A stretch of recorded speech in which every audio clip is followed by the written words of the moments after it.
महाराष्ट्राचं राजकारण ढवळून काढणाऱ्या बारसू रिफायनरी प्रोजेक्टचं काम आता वेगात सुरू होण्याची शक्यता आहे. देशाचे पंतप्रधान नरेंद्र मोदी आणि सौदी अरेबियाचे राजपुत्र मोहम्मद बिन सालेम यांच्यामध्ये तशा स्वरूपाचा करार झालेला आहे. कोकणातील रिफायनरी प्रकल्प सौदी अरेबियाची अरमाको कंपनी, संयुक्त अरब अमिराती आणि भारतीय कंपन्यांच्या सहकार्याने उभारण्यात येणार आहे.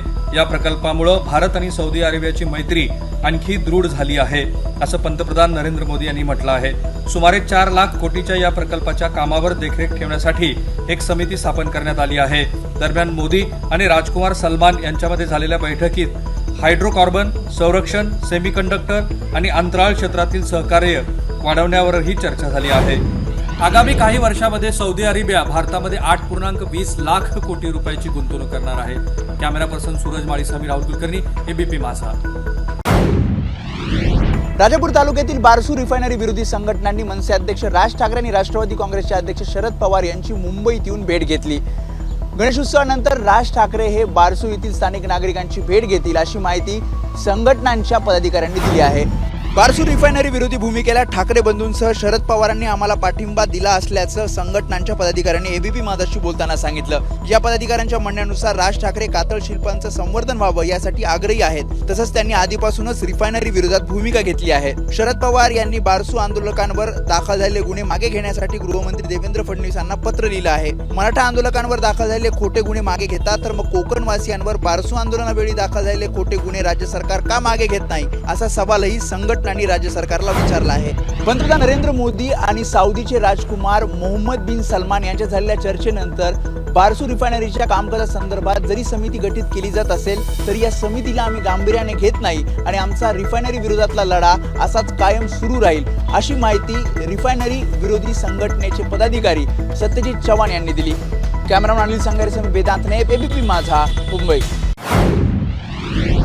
मराठा आंदोलक मनोज जरांगे पाटील यांनी राज्य सरकारला मराठा आरक्षणावरती निर्णय घेण्यासाठी 1 महिन्याची आणखी मुदत दिली आहे. जालन्यातल्या अंतरवली सराटी गावामध्ये बेमुदत सुरू असलेल्या उपोषणाचा आज 15वा दिवस आहे. दुपारी ग्रामस्थांशी संवाद साधताना जरांगे पाटील यांनी आपल्या प्रमुख मागण्यांचा पुनरुच्चार केला. सरकारला हिदेला समाजाने दान केलं, तुम्हाला 1 महिना सरकारला चला. आता 1 महिन्याच्या बदल्यात सरकारला 5 प्रश्न सांगितलेले भेटले, हे तुम्हाला सांगतो. तसं असेल तर महिना, नाहीतर नाही. मराठ्यांना 31व्या दिवशी महाराष्ट्रात पत्र वाटप करायला सुरुवात करायची. हे मला आज लेखी द्यायचं, मुख्यमंत्र्यांनी मंत्रिमंडळाने आज मला लेखी द्यायचं. नाही दिलं तर मी समाजाला पत्रकार परिषद माध्यमातून सांगणार. तुम्हाला सांगितलेले 5 प्रश्न यांनी दिले नाही मला, त्याच्यामुळं आंदोलन आपलं सुरू, आमरण उपोषण सुरू आणि यांना दिलेला वेळ कॅन्सल. मुख्यमंत्री, दोन्ही उपमुख्यमंत्री, मंत्रिमंडळ, खासदार उदयनराजे, छत्रपती संभाजीराजे आल्याशिवाय आपण उपोषण सोडणार नाही, असा निर्धारही मनोज जरांगे यांनी एबीपी माझाशी बोलताना व्यक्त केला. रवी मुंडे, एबीपी माझा, अंतरवली सराटी. मराठा आरक्षणाचा लढा गेल्या 30 ते 40 वर्षांपासून सुरू आहे. आता तातडीनं निर्णय घेण्याची गरज आहे. हा मुद्दा किती आणि कशासाठी ताणला जातोय, असा सवाल शाहू महाराजांनी एबीपी माझाशी बोलताना केला आहे. मराठा समाजाला आरक्षण मिळावं ही सर्वच राजकीय पक्षांची इच्छा आहे, मात्र ते देता येत नाही. महाराष्ट्र शासनानं कितीही ठरवलं तरी या मुद्द्यावर केंद्राकडे जाणं गरजेचं आहे. आरक्षणाचा मुद्दा पंतप्रधान नरेंद्र मोदी यांना पटवून देऊन केंद्राची भूमिका आपल्या बाजूने वळवून घेणं गरजेचं आहे, पण त्यांच्यापर्यंत कोणी जात नाही. 50% आरक्षणाची मर्यादा 85% नेण्याची आवश्यकता आहे. त्यासाठी कायद्यात बदल करणं आत्ताच्या सरकारला शक्य आहे, असंही शाहू महाराज यांनी म्हटलं आहे. सध्या समाजामध्ये ध्रुवीकरण सुरू आहे. लोकशाहीच्या दृष्टीनं ते चांगले नाही. मराठा समाजाला आरक्षण मिळवून घेण्याची हीच खरी योग्य वेळ आहे. आता मिळालं नाही तर पुढे कधी मिळेल हे सांगता येणार नाही, असंही शाहू महाराज म्हणाले. कॅमेरामन निलेश शेवाळेसह विजय केसरकर, एबीपी माझा, कोल्हापूर. नागपुरातही कुणबी ओबीसी आंदोलन कृती समितीच्या वतीने गेले 3 दिवस आंदोलन सुरू आहे आणि त्यांचंही आंदोलन मागे घेतलं जाणार नाही असंच समजतंय. याच विषयावर बोलण्यासाठी आपल्यासोबत राष्ट्रीय ओबीसी महासंघाचे अध्यक्ष बबनराव तावडे सर, आंदोलन जो सुरू आहे नागपूरमध्ये त्याची दिशा आता पुढे काय राहणार? इथे महत्त्वाचा प्रश्न असा आहे की सरसकट सर्व मराठा समाजाला, कुटुंबाला कुणबी जातीचे प्रमाणपत्र देणे म्हणजे ओबीसीकरण होय आणि ओबीसीकरण झालं म्हणजे त्यांना ओबीसी कोट्यातनं आरक्षण मिळेल. सरळ दाराने मागण्यापेक्षा मागच्या दाराने जे आता ते मागत आहेत त्याला आमचा विरोध आहे. आणि म्हणून सरकारने आधी ही घोषणा करावी की काही झालं तरी ज्यांच्याकडे पुरावे नाही, ज्यांच्या वंशावळीमध्ये कुणबी समाजाचा उल्लेख नाही, अशा कुठल्याही व्यक्तीला कुणबी समाजाचं प्रमाणपत्र दिल्या जाणार नाही आणि त्यांचं ओबीसीकरण करणार नाही, ओबीसीमध्ये येऊ देणार नाही, कुणबी जातीचे प्रमाणपत्र इश्यूर असं आश्वासन, लेखी आश्वासन आम्हाला जोपर्यंत मिळत नाही आम्ही कसं शांत राहायचं. सरकारने आमच्यासोबतही चर्चा करावी. फक्त प्रसारमाध्यमांसमोर सरकारचे मंत्री येऊन बोलत आहेत, मात्र आमच्याशी आतापर्यंत चर्चा झालेली नाही. त्यामुळे आमच्याशी चर्चा करून आम्हाला ठोस आश्वासन द्यावं, त्याच्यानंतर आंदोलन मागे घेण्यासंदर्भात विचार केला जाईल. सध्या तरी नागपूरमध्ये अशीच भूमिका आहे. कॅमेरामॅन अतुल हिरडेसह रजत वशिष्ठ, ABP माझा, नागपूर. पुण्यातील बालगंधर्व चौकामध्ये या सगळ्या धनगर बांधवांकडून आंदोलन केलं जात आहे. सरकारचं कुठेतरी निषेध या ठिकाणी केलं जात आहे. काय मागणी आहे, कशासाठी तुम्ही इथं हे आंदोलन करताय? आमची मागणी आहे की तात्काळ या महाराष्ट्र शासनाने, या सरकारने एक विशेष अधिवेशन बोलून धनगर समाजाची आमची शिफारस जी अनुसूचित जमातीची STच्या आरक्षणाची मागणी आहे ती फक्त अंमलबजावणी करण्यासाठी केंद्राकडे शिफारस पाठवावे आणि केंद्राने ती मंजूर करून धनगर समाजाचा आरक्षण प्रश्न सोडवण्यात यावा. मुख्यमंत्री असतील, उपमुख्यमंत्री असतील, यांची जिथं कुठं सभा असेल तिथं त्यांच्या तोंडाला काळं फासण्याचं काम हे यशवंत संघर्ष सेना निश्चितच करेल. आज आमचे समाज बांधव काही चोंडी या ठिकाणी आरक्षणाच्या संदर्भात उपोषणाला बसलेले आहेत. त्यांच्या जर जीवाला काही कमी जास्त झालं तर निश्चितपणे महाराष्ट्र हा पूर्ण पेटेल. कॅमेरामॅन राजेश बिडकर सह मी मिकी घई, ABP माझा, पुणे. नागपूरमध्ये सुरू असलेल्या ओबीसी कुणबी समाजाच्या कृती समितीच्या आंदोलनाला तेली समाजाने देखील पाठिंबा दिलेला आहे. 3 महत्त्वपूर्ण ठराव पास झाले. कोणते ते ठराव आहे आणि तुमची काय भूमिका आहे? आजच्या या बैठकीमध्ये तेली समाजाने 3 महत्त्वपूर्ण ठराव मंजूर केले आहे. पहिला ठराव आहे की ओबीसीच्या आरक्षणामधून मराठ्यांना कदापि आरक्षण मिळू नये. दुसरा ठराव आहे देशभर जातीय जनगणना झाली पाहिजे. आणि तिसरा जे कुणबी समाजाचं ओबीसीचं जे आरक्षण चालू आहे त्यांना आमचा जाहीर पाठिंबा या ठिकाणी आम्ही दिलेला आहे. या ओबीसी मधल्या छोट्या छोट्या ज्या जाती आहेत त्यांना सुद्धा एकत्र करून हा लढा उभारणं आवश्यक आहे, जेणेकरून शासनावर दबाव येईल आणि अशा प्रकारे जे मराठा लोकांना कुणबीचं सर्टिफिकेट देण्याचा जो घाट शासनानं घातला आहे आणि त्या माध्यमातून 2 समाजाला लढवण्याचा जो या ठिकाणी कार्यक्रम करण्यात आहे त्यालाही आमचा विरोध आहे. निश्चितच कुठेतरी सर्व स्तरावर आता कुठेतरी राज्य सरकारवर ओबीसी समाजातनं एक दबाव आणण्याचा प्रयत्न होताना दिसत आहे. कॅमेरामॅन व्यंकटेश नायडूसह तुषार कोहळे, ABP माझा, नागपूर.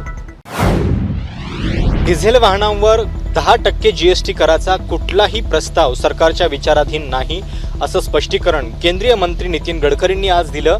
आज गडकरींच्याच याबाबतच्या एका विधानानं खूप गदारोळ झालेला होता. मीडियामध्ये सुद्धा त्याची खूप चर्चा झाली. नितीन गडकरींनी एका कार्यक्रमात सकाळी हे विधान केलं आणि त्याचे पडसाद लगोलग शेअर बाजारासह सगळीकडेच उमटले.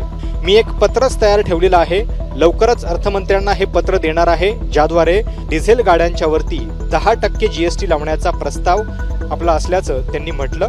पण या विधानावरून गदारोळ झाल्यानंतर अवघ्या काही तासामध्ये त्यांचं स्पष्टीकरण आलं. तुम्ही स्वतःहून याबाबत हालचाल करा, नाहीतर सरकारला कारवाई करावी लागेल, असा इशारा आपण दिलेला होता, हे त्यांना सांगायचं होतं. प्रदूषणकारी इंधनांवरती वापर टाळण्यात यावा यासाठी वाहन कंपन्यांनी स्वतःहून पुढाकार घ्यावा, नाहीतर सरकारला उपाययोजना कराव्या लागतील, असं नितीन गडकरींचं म्हणणं होतं. सरकार इलेक्ट्रिक वाहनांना, प्रदूषणरहित इंधनांना प्रोत्साहन देत आहे आणि त्याच पार्श्वभूमीवरती नितीन गडकरींनी हे वक्तव्य केलेलं होतं.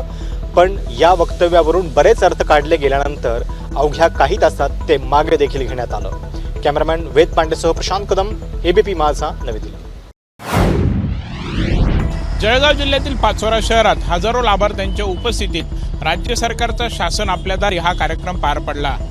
शासकीय योजनांची माहिती देण्यासोबतच विरोधकांवर जोरदार निशाणा यावेळी साधण्यात आला. मुख्यमंत्री एकनाथ शिंदे, उपमुख्यमंत्री अजित पवार आणि ग्रामविकास मंत्री गिरीश महाजन यांच्या उपस्थितीत हा कार्यक्रम पार पडला. या कार्यक्रमाच्या माध्यमातून शिंदेंच्या शिवसेनेकडून पाचोरा शहरात होर्डिंगबाजी करून शक्तीप्रदर्शन करण्यात आलं. हे सरकार सर्वसामान्यांना न्याय देणारं सरकार असून मुख्यमंत्री शिंदेंनी विविध प्रकल्पांची माहिती दिली. हा कार्यक्रम पाहून अनेकांना पोटदुखी होत आहे, त्यावर उपाय म्हणून आम्ही लवकरच डॉक्टर आपल्या दारी सुरू करणार आहोत, असा टोला मुख्यमंत्र्यांनी लगावला. हा आमचा पब्लिसिटी करण्याचा प्रयत्न नाही, तुम्ही घरी बसला, आम्ही लोकांच्या दारी आलोय, असं त्यांनी नाव न घेता उद्धव ठाकरेंना सुनावलं. अजित पवारांनी भाषणात बोलताना कुणाच्याही आरक्षणाला धक्का न लावता आपल्याला मराठा आरक्षणाबाबत मार्ग काढायचा असल्याचं सांगितलं. एकीकडे शासन आपल्या दारी कार्यक्रम पार पडत असताना दुसरीकडे मुख्यमंत्र्यांना निवेदन देण्याच्या तयारीत असलेल्या मराठा क्रांती मोर्चा आणि ठाकरे गटाच्या पदाधिकाऱ्यांना पोलिसांनी ताब्यात घेतलं। पोलीस स्टेशनच्या आवारातच या पदाधिकाऱ्यांनी सरकारविरोधात जोरदार घोषणाबाजी करत ठिय्या आंदोलनही केलं। कॅमेरामॅन मयूर बारगजेसह प्रांजल कुलकर्णी, एबीपी माझा, पाचोरा, जळगाव। राज्य सरकारच्या वतीनं शासन आपल्या दारी हा प्रत्येक जिल्ह्यामध्ये कार्यक्रम राबवताना पाहायला मिळतात। राज्याचे मुख्यमंत्री, दोनही उपमुख्यमंत्री आणि मंत्र्यांच्या उपस्थितीत हा मोठा लवाजमा जो आहे पाहायला मिळतोय। मात्र पाहतो आपण सरकारच्या दारी म्हणजे मंत्रालयाच्या बाहेर जे आहे ती मोठी रांगच रांग जी आहे ती लोकांची लागलेली आपल्याला पाहायला मिळते। अनेक ठिकाणाहून आलेले हे सगळे नागरिक आहेत, मात्र 2-2, 3-3 तास या ठिकाणी मंत्रालयाच्या बाहेर त्यांचं वेटिंग जे आहे ते आपल्याला पाहायला मिळते। त्यामुळे एक प्रकारचा संताप जो आहे तो नागरिकांत पाहायला मिळतोय। पे मिसमैनेजमेंट है, वहाँ पे बोर्ड नहीं लगाया गया है। पौना घंटा वहाँ पे खड़े रहने के बाद में बोल रहे हैं कि आप दूसरी लाइन में जाओ। जब वहाँ पे पुलिस अधिकारी खड़े हैं तो उनको इन्फॉर्म करना चाहिए, उसके बाद यहाँ भेजा जाता है। इससे पहले जब हम आते थे तो यहाँ पे लेडीज़ के लिए अलग क्यू होती थी, जेंट्स के लिए अलग होती थी। अभी लेडीज़ और जेंट्स का तो छोड़ दीजिए, अभी यहाँ पे सीनियर सिटीजन को भी इस लंबी लाइन में खड़ा रहना पड़ रहा है। में जाण्यासाठी सुद्धा किती कसरत करावी लागते, 2-2, 3-3 तास जे आहे ते या रांगेमध्ये उभं राहावं लागते, अशी जी व्यथा आहे हे नागरिक मानताना पाहायला मिळतात। त्यामुळे अजूनही 2 तासानंतर ही रांग पुढे सरकलेली नाही हे स्पष्ट पाहायला मिळते। त्यामुळे सरकारच्या वतीनं यावरती काही उपाययोजना करणार का हा खरा प्रश्न आहे। कॅमेरामॅन उत्तम कुटियार, सरसुने, एबीपी माझा, मुंबई। राष्ट्रवादीचे अध्यक्ष शरद पवार यांची ठाकरे गटाचे प्रमुख उद्धव ठाकरे यांना सिल्वर ओक निवासस्थानी भेट घेतली।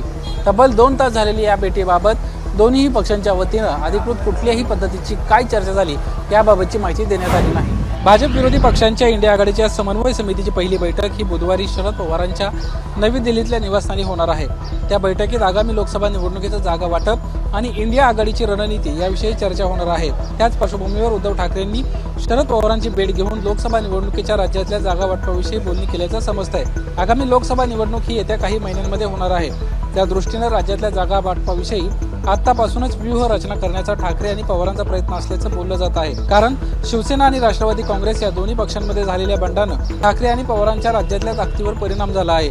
त्यामुळे आपापली बार्गेनिंग पॉवर कशी वाढवता येईल हा दोन्ही नेत्यांचा प्रयत्न आहे। इंडिया आघाडीच्या आतापर्यंत पटना, बंगळुरू आणि मुंबई या ठिकाणी बैठका पार पडल्यात। यापुढे मात्र आता बैठका पार पडणार नसून समन्वय समितीच्या माध्यमातूनच निर्णय घेतले जाणार आहेत आणि त्याच ठिकाणी प्लॅनिंग देखील आगामी काळातल्या रणनीतीचं होणार आहे। कॅमेरामॅन अजित कदमसह निलेश बुधावले, एबीपी माझा, मुंबई। मराठा आरक्षणासाठी नेमण्यात आलेल्या मंत्रिमंडळाच्या उपसमितीचे अध्यक्ष असलेले चंद्रकांत पाटीलच मुख्यमंत्र्यांच्या उपस्थितीत पार पडलेल्या सर्वपक्षीय बैठकीला गैरहजर राहिले। आश्चर्य म्हणजे इतक्या महत्त्वाच्या बैठकीला टाळून चंद्रकांत पाटील सांगलीमध्ये एका वाढदिवसाच्या कार्यक्रमात रमल्याचं दिसून आलं। मराठा आरक्षणावर तोडगा काढण्यासाठी मुख्यमंत्री एकनाथ शिंदे यांनी बोलावलेल्या सर्वपक्षीय बैठकीला राज्यातील सर्व लहान मोठ्या पक्षांचे प्रतिनिधी उपस्थित राहिले। मात्र ज्यांच्यावरती हा प्रश्न सोडवण्याची जबाबदारी आहे ते चंद्रकांत पाटीलच या बैठकीला हजर नव्हते। या बैठकीऐवजी त्यांनी सांगली लोकसभेचे भाजपचे प्रभारी असलेल्या शेखर इनामदार यांच्या वाढदिवसाच्या कार्यक्रमाला हजेरी लावणं अधिक गरजेचं मानलं। जेव्हा मुंबईतील सर्वपक्षीय बैठक संपली तेव्हा चंद्रकांत पाटील सांगलीहून मुंबईच्या दिशेने रवाना झाले। जेव्हापासून मराठा समाजाला आरक्षण मिळावं यासाठी आंदोलन सुरू आहे तेव्हापासून चंद्रकांत पाटील यांनी त्याबाबत त्यांची भूमिका स्पष्ट केलेली नाही आणि ते कोणती शिष्टाई करतानाही दिसून आलेले नाहीत। चंद्रकांत पाटील गेल्या काही काळापासून नाराज असल्याची चर्चा आहे, मात्र त्याचा फटका त्यांच्याकडे असलेल्या अनेक महत्त्वाच्या जबाबदाऱ्यांना बसताना दिसतोय। त्यांच्या अनुपस्थितीमुळे त्यांची स्वतःची नाराजी तर समोर आली आहेच, त्याचबरोबर 3 पक्षांच्या सरकारमधील गोंधळ देखील उघड झालाय। कॅमेरामॅन अमोल गवाळेसह मंदार गोंजारी, एबीपी माझा, पुणे। एसटी कामगारांच्या मागण्यांसंदर्भात राज्य सरकार आणि एसटी कामगार संघटनेमध्ये सकारात्मक चर्चा झाली। त्यानंतर एसटी कामगार संघटनेकडनं बेमुदत उपोषण मागे घेण्यात आलाय। एसटी कामगारांचा पगार आणि इतर आर्थिक भत्त्यांसंदर्भात प्राथमिक निर्णय घेण्यासाठी राज्य सरकारकडनं एक समिती गठीत करण्यात आली आहे। त्या समितीत वित्त विभागाचे अप्पर मुख्य सचिव, परिवहन विभागाचे प्रधान सचिव, एसटीचे उपाध्यक्ष आणि व्यवस्थापकीय संचालक यांचा समावेश करण्यात आलाय। या समितीला येत्या 60 दिवसात आपला अहवाल सादर करण्याचे निर्देश राज्य सरकारनं दिले आहेत। त्यानंतर राज्य सरकार आणि एसटी कामगार संघटना यांच्यात वाटाघाटी होऊन अंतिम निर्णय घेण्यात येईल। एसटी कर्मचाऱ्यांच्या महागाई भत्त्यात वाढ, 7वा वेतन आयोग देणे, कामगार करारातील थकबाकी, मूळ वेतनातील तफावत दूर करणे सोबतच सेवानिवृत्त कर्मचाऱ्यांच्या देण्यासंदर्भात देखील या समितीला अहवालात स्पष्टता द्यावी लागणार आहे। कॅमेरामॅन अरविंद वारगेसह अभिषेक मुठाळ, एबीपी माझा, मुंबई। नाशिक महानगरपालिकेच्या सिटीलिंक बस सेवेच्या विरोधात रिक्षा टॅक्सी चालक मालकांकडून मंगळवारी 1 दिवसाचा बंद पुकारण्यात आला होता। श्रमिक सेनेच्या वतीनं हा बंद पुकारण्यात आला होता। या बंदच्या काळात जिल्हाधिकारी कार्यालयासमोर ठिय्या आंदोलन करण्यात आलं। नाशिक महानगरपालिकेनं सुरू केलेल्या सिटीलिंक बस सेवेच्या माध्यमातून शहराच्या आजूबाजूच्या गावात होणारी वाहतूक बंद करण्यात यावी ही रिक्षा आणि टॅक्सी चालक मालकांची प्रमुख मागणी होती। तसंच महिला, वृद्ध आणि दिव्यांगांना एसटी बस प्रवासात सवलत मिळते त्या धर्तीवर रिक्षा टॅक्सी चालकांना अनुदान देण्यात यावं आणि आरटीओच्या स्क्रॅप धोरणात 3 वर्षांची मुदतवाढ मिळावी आदी विविध मागण्यांसाठी हा बंद पुकारण्यात आला होता। दरम्यान प्रवाशांची गैरसोय टाळण्यासाठी सिटीलिंककडून जादा बसेस सोडण्यात आल्या होत्या। मुकुल कुलकर्णी, एबीपी माझा, नाशिक। विदर्भ आणि मराठवाड्यातल्या काही भागात उद्यापासून विजांच्या कडकडाटासह पाऊस होण्याचा अंदाज भारतीय वेधशाळेकडून वर्तवण्यात आला आहे। तसंच 16 ते 18 सप्टेंबर या कालावधीत राज्यात सर्वत्र पुन्हा पाऊस होण्याचा अंदाजही व्यक्त करण्यात आला आहे। बंगालच्या उपसागरात येत्या 24 तासात कमी दाबाचं क्षेत्र तयार होण्याची शक्यता आहे। ते ओडिशा आणि उत्तर आंध्र किनारपट्टी ओलांडून वायव्य दिशेनं सरकण्याचा अंदाज आहे। त्यामुळे येत्या 4-5 दिवसात महाराष्ट्रासह मध्य भारतातील काही भागात पावसाचा जोर राहील असा अंदाज भारतीय वेधशाळेकडून व्यक्त करण्यात आला आहे। भारतीय वेधशाळेच्या या अंदाजानं शेतकऱ्यांना दिलासा मिळाला असून त्यांचे डोळे आता पावसाच्या प्रतीक्षेकडे लागले आहेत। भारतीय वेधशाळेच्या अंदाजानुसार पाऊस झाल्यास विदर्भ आणि मराठवाड्यातल्या धरणांमधील जलसाठ्यात चांगली वाढ होण्याची शक्यता आहे। कॅमेरामॅन अमोल देशमुखसह प्रणय निर्माण, एबीपी माझा, अमरावती। महिन्याभरापासून दडी मारलेल्या पावसाने गेल्या 4 दिवसापासून नंदुरबार जिल्ह्यात पुन्हा हजेरी लावली आहे। त्यामुळे या जिल्ह्यात छोटे बंधारे ओव्हरफ्लो झाल्याचं चित्र आहे। सातपुड्याच्या डोंगर रांगांमध्ये धडगाव, अक्कलकुवा आणि तळोदा तालुक्यात जोरदार पाऊस होत आहे। त्यामुळे सातपुड्यात उगम पावणाऱ्या छोट्या मोठ्या नदी नाल्यांना पूर आलाय। या नदी नाल्यांवर असलेले छोट्या बंधाऱ्यांमध्ये पाणी साठा जमा झाला असून बंधारे ओव्हरफ्लो झाले आहेत। नंदुरबार जिल्ह्यात 4 दिवसापासून होत असलेल्या समाधानकारक पावसामुळे पिकांना संजीवनी मिळाली आहे। पण या पावसानंतरही नंदुरबार जिल्ह्यातील मोठ्या प्रकल्पामध्ये पाणी साठ्यात अजूनही वाढ झालेली नाही। त्यासाठी आणखी काही दिवस दमदार अशा पावसाची प्रतीक्षा कायम आहे। कॅमेरा पर्सन विपुल पाटील सह बिकेश पाटील, एबीपी माझा, नंदुरबार। एबीपी माझा, उघडा डोळे बघा नीट।